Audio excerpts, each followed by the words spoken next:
Hello, my name is Johann and I'm an engineer here at Sienci Labs. You may have seen me previously in a few Vortex Rotary Axis videos. I'm going to show you what the Vortex machine can do. Today we're just going to do a project that we have as part of our resources, and we're going to carve a simple chess piece together. If you already know everything about the rotary axis, then probably this video is not for you. If you're just starting out, if you've just built your Vortex, then this is definitely the first video to watch. And you also want to go check the companion resources that we have online for this particular project. Before we get started, obviously we need to have some materials at hand. So the first thing you'll need, 1 inch or 1 1/4 inch diameter wooden dowel. And this piece needs to be at least 3 inches long. Don't go over that too much. Keep that within the 2.8 to maybe 3.2 inch range and we're good. Second of all, we will need a 1/4 inch taper bit. Again, we sell that online. You can check the link in the video description.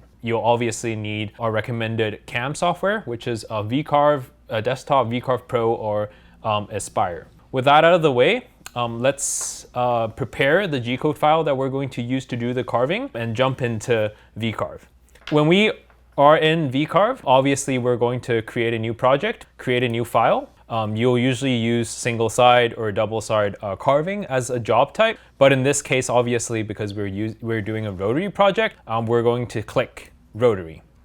And we're going to specify the job size as per our the size of our piece of material. So again, length is around 3 inches and diameter is 1 1/4 inch. For zero position, we will usually, we recommend setting this to cylinder axis because it gives you a more reliable and unchanging reference to use later down in the carving process. For X, Y datum position, we recommend the bottom left corner. And for orientation, you'll have to use along X-axis because that's how the vortex is placed physically. All the rest of these settings you can just leave as default and we'll just hit OK. And now we're done with job setup. Now that we have set up our project, the next thing that we need to do is to import the model. You'll first want to download the model off a link in Thingiverse that again will be in our video description. This is a model by Tim Edwards and it's just a really simple chess piece. And we're going to scroll down to a file that's called scad chess queen.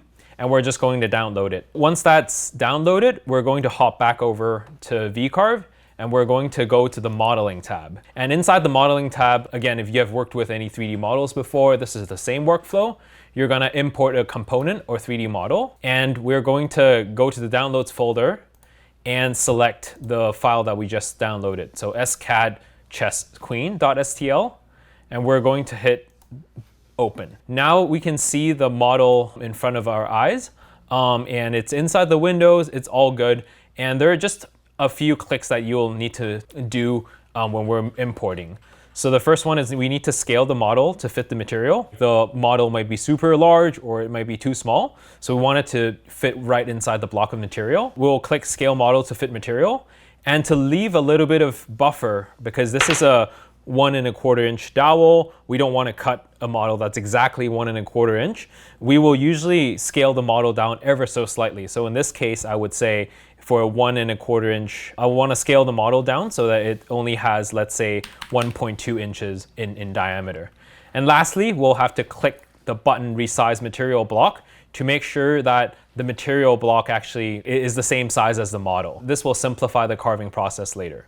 So with that done, I'll just hit OK, and then you'll see the model that imported into VCarve. Now we're going to move on to creating the actual toolpaths because the model is already in there, and it's actually a pretty simple process. So we'll go to the toolpaths tab, and I'm going to pin this so it doesn't go away on its own. And then I'm just going to select 3D finishing toolpath. Normally, we'll usually do a 3D roughing toolpath before we do 3D finishing. But in this case, because it's such a small piece, we can do away with the roughing process. We'll click 3D finishing toolpath, and we'll first have to pick a tool. I'm not 100% sure what this tool is, so I'll just remove it and select the tool that I want from the library. So once I click remove, I'll click select again. Some of the tool presets we have in our tools library. If you haven't imported this library into VCarve, we strongly recommend you do so. And again, you can find a link to the tools library inside the video description. You would go to our tools library, you would go to ball and mill, And inside large ball end mill, you'll see tapered ball nose. There's a coarse quality and also a fine quality. And because we want this to be as smooth as possible, we'll just pick the fine quality preset. And then if this happens, you'll just hit copy and apply and select.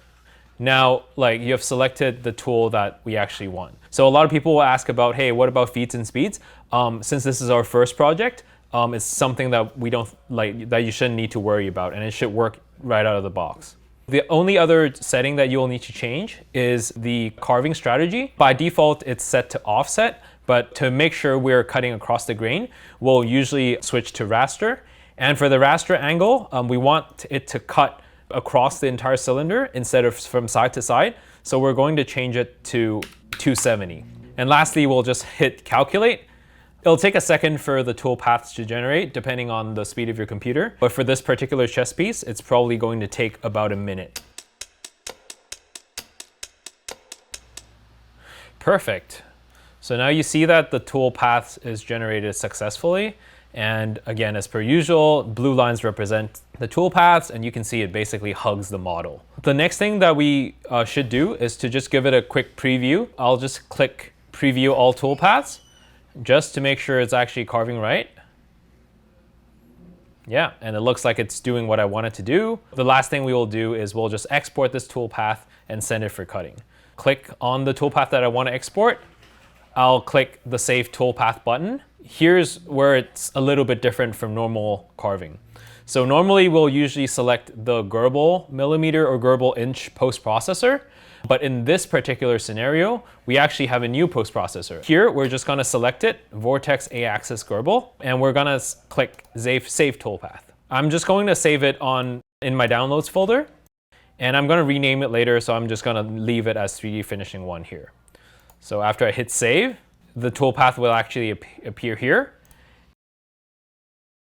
And I'll just give it a name. So I'll say Queen Chess Finishing Toolpath.gcode. And now we have the toolpath that we'll use for carving. Now that we're done on the software side, we're going to move over to the machine and actually set it up and do the carving. Hey guys, this is Daniel. We're going to be picking up where Johann left off on Vectric. So he's made the G-code file for this project. We're on our machine now with the whole Vortex setup. This machine's already been converted to be in rotary mode. So that means our Y-axis is already aligned and we've already switched over to A-axis mode. You can find steps for doing that in some of our previous setup videos. The next step is obviously mounting our stock. This is 1.25 inch. We recommend with the default jaws that come pre-installed with your truck, only using this up for 1 inch, but we found that you can just barely get by holding this 1 1/4 inch stock. You can see we are able to barely squeeze this in here and tighten this down with the truck key. If you're using a different size stock or you're just not able to fit this, we have an alternate set of truck jaws you can use, or you can use this work-only faceplate. For more instructions on that, you can see our previous video where we do a quick start guide on the Vortex. With all that done, let's move over to gSender and start setting up our Z-axis probing. So we're going to jog our Z-axis up a little bit, just over our chuck. So you can see we've already installed that 1/4 inch tapered ball end mill, and we've got this jog just about, slow this a bit, just about a centimeter or so above the top of our chuck. We will connect our banana plug into the back of the Vortex and the magnet, just like you would with our normal touch plate, onto the collet. We've got this block here we've seen before. This is probe rotary Z-axis. This is essentially just going to probe the top of the chuck and do some math to automatically set our Z-axis position. Again, double check that you've got these wires all connected because there is no continuity check this time. It's just going to run its cycle. And you'll notice in gSender, our Z-axis coordinates are 41 millimeters. That's just, again, because this bit is now sitting 41 millimeters, roughly, above where our rotating axis is. That means we're all good to go. And the Z, and let's jog our X-axis over a bit. We can lower our bit to get a better idea. We basically just want to set this somewhere where it's going to clear the chuck jaws. But we also know the height of our model is 2.2 inches roughly. But you basically just want to set your x-axis position generally wherever it's going to clear those chuck jaws, as well as have the entire model sit on the right side without going past how much stock you have, if that makes sense. So we'll set our x-axis 0 now. And the last 0 you might want to set is the a-axis 0. This won't really matter for most jobs. Some cases maybe you have a specific grain of the wood that you're trying to align with your job, but here this is just a dowel. It doesn't really matter where this is. So we'll leave this unchanged. It's already zeroed. Open our file and load that into gSender. You can see we've got full preview of all the wrapped toolpaths. Yeah, there's nothing else really to do. So let's turn our rudder on and let's get some safety glasses and we can press start job.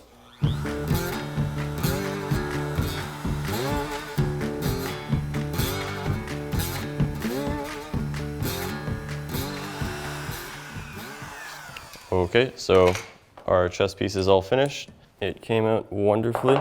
So you can see lots of detail. Obviously, to get this finished chest piece off, you can either saw the bottom base off. Some other options are you can put this back in the chuck. You can use a straight end mill to kind of jog this manually and part it off yourself. That's it, that's our finished chest piece. So we'll have more videos of other projects in the future, but thanks for joining us today. This was fun. Hope you had fun too.